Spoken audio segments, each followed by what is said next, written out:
Here we go.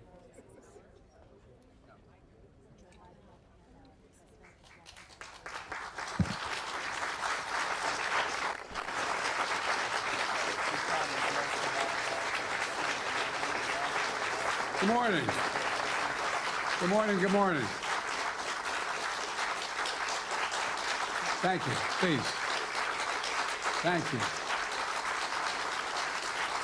Good to see this cabinet and the staff together here.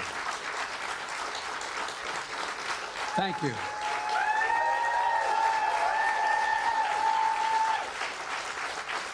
Thank you, thank you, thank you. Please. Thank you, thank you, thank you. It's good to see you all. Particularly good to see my granddaughter sitting in the front row here. Hi, Finn. How are you, honey? For over 200 years, America has carried on the greatest experiment in self-government in the history of the world. And that's not hyperbole, that's a fact. We're the people. The people vote and choose their own leaders, and they do it peacefully. And we're in a democracy. The will of the people always prevails. Yesterday, I spoke with President-elect Trump to congratulate him on his victory.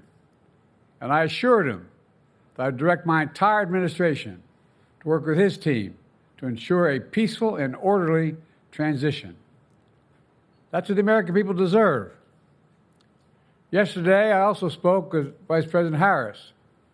She's been a partner and a public servant. She ran an inspiring campaign, and everyone got to see something that I learned early on to respect so much, her character. She has a backbone like a ramrod. She has great character, true character. She gave her whole heart and effort, and she and her entire team should be proud of the campaign they ran.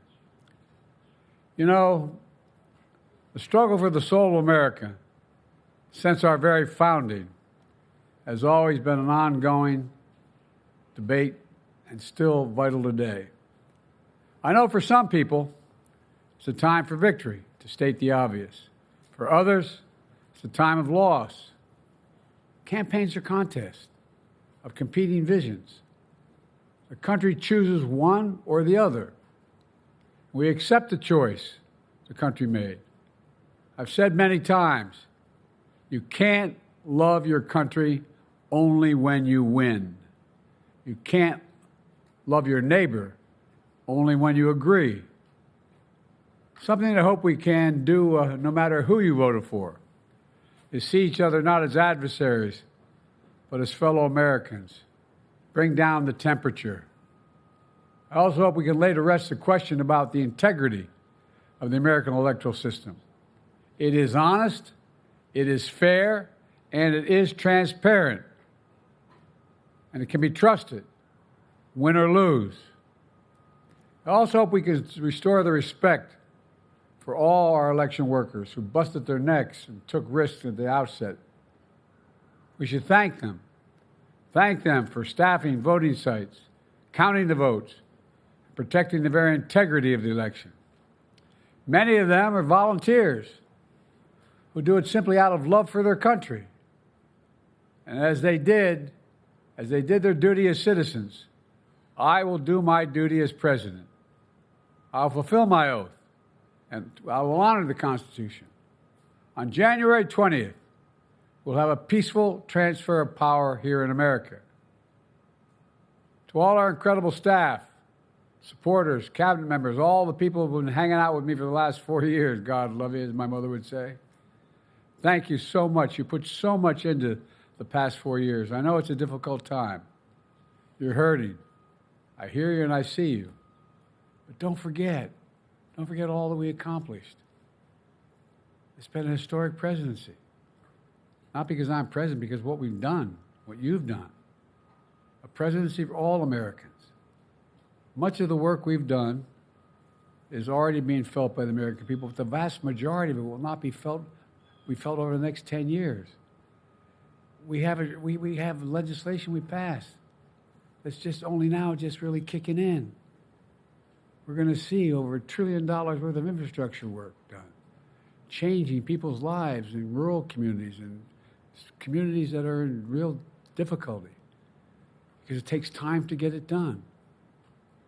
And so much more it's going to take time. But it's there. The road ahead is clear, assuming we sustain it. There's so much we can get done and will get done based on the way the legislation was passed. And it's truly historic. You know, we're leaving behind the strongest economy in the world. I know people are still hurting, but things are changing rapidly. Together, we've changed America for the better. Now we have 74 days to finish the term, our term. Let's make every day count. That's the responsibility we have to the American people. Look, folks, you all know it in your lives. Setbacks are unavoidable, but giving up is unforgivable. Setbacks are unavoidable, but giving up is unforgivable. We all get knocked down, but the measure of our character, as my dad would say, is how quickly we get back up. Remember, a defeat does not mean we are defeated. We lost this battle. The America of your dreams is calling for you to get back up. That's the story of America for over 240 years and counting. It's a story for all of us, not just some of us. The American experiment endures. We're going to be okay, but we need to stay engaged. We need to keep going. And above all, we need to keep the faith. I'm so proud to have worked with all of you. I really mean it. I sincerely mean it. God bless you all. God bless America. And may God protect our troops. Thank you, thank you, thank you.